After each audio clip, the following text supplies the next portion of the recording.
chef style. Today we're doing another ninja recipe, and this is going to be really easy and super delicious. I love feta, and this is a gorgeous baked feta pasta. We're going to be using the pressure cook option and also the bake function. Let me show you what ingredients we're going to be using and how to make it. The ingredients for this dish is really simple. So we've got my pasta weighed out here. I've just chosen a penne. You can use whatever you like. I've got some basil, which is just a frozen option, but you can use fresh if you prefer. I've got a teaspoon of a sun-dried red pesto. Gorgeous, I absolutely love that. Garlic, we've got feta, we've got some tomatoes, olive oil, and then some stock. Okay, let's get the ninja onto sear and saute, and then we can go in with a little bit of our olive oil. That's just going to start us off. Perfect. You've probably seen in some of my other videos, I used to use the really good spray oil that had like a mister. I can't seem to get any in my supermarket, so I might have to buy that online because that was really good. Now, we don't want this on too high a heat because it's just going to literally just burn the garlic. I've got some tomatoes, here they are. So these are just little tiny cherry tomatoes, and I grew these in my garden actually. So I haven't got a lot of them, but I'm only actually making this for 2 people. I will leave down below a description and the ingredients amount, so that if you wanted to make it for say 4 or 6 people, you can. Okay, those are starting to pop and they are colouring up nicely, they're softening. So let's pop in our garlic. I have to say, I always crush my garlic, which is probably due to a bit of laziness. But I do know that it's stronger when you crush it like this, so that's why I don't use very much. If you want to slice your garlic in, it won't have the same strength. So, didn't know if you knew that, but always worth mentioning. So I'm literally just going to give that garlic probably a minute. That is going to be plenty for that. Smells lovely. Into that, I'm going to add the pasta, the basil, and also that beautiful sun-dried tomato pesto. I love this stuff. Okay, let's pop that in, scrape in all the juices and the basil. I'm really loving the frozen basil at the moment.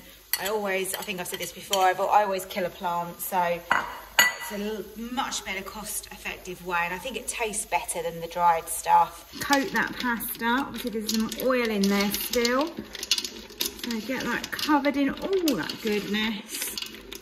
And now we need to pop in our stock that we've made up. I like the stock pots. I think they've got a really good flavour. Just use the supermarket own brand ones, but they're really good.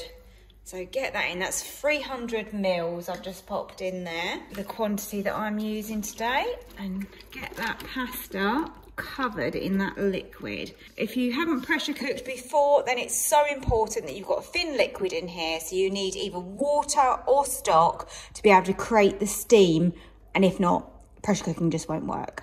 We won't need the feta at this stage, this is going to go in later. So now we're going to close the lid.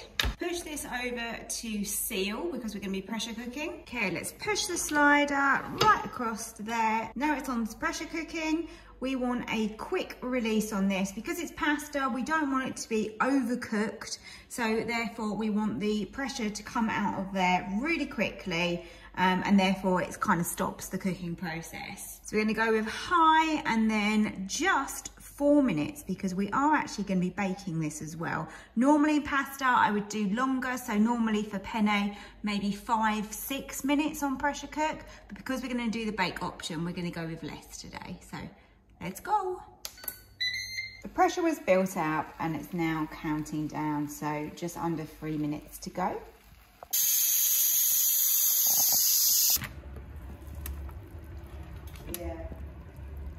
Now we're finished pressure cooking. I've just given that a really good mix, and now we're going to add in that gorgeous feta. So pop that in, and we really are just baking this to melt that through, and that will just finish cooking that pasta as well. Right, so lid down, and then we want to change the setting onto bake here. Going to put it on 200. And we're just going to try sort of 3 minutes to start with. I don't want to overdo it, and we'll see if it's ready. The nice thing about the bake setting is that you can just literally open the lid and just check it, see how it's getting on. And that way we can't overcook it or undercook it. Right, let's open this up and have a look. Probably needs a couple more minutes just to finish melting that feta, I think. It's looking good now. Let's serve up. Oh my goodness, look at this pasta. Absolutely gorgeous. Look at that. So this was my first time cooking this recipe, and I have to say it was really, really tasty. However, I would use 350 mils of stock instead of the 300 mils that I used for 2 people. And also I would probably up the time because I like my pasta a little bit softer. It was very al dente, which is fine. If you love that, then great, go ahead. But instead of 4 minutes, I would go with 5 minutes. I do hope that you've enjoyed this recipe, and if you did, I'd love it if you hit the like button and subscribe to my channel, and I will see you next time for another video.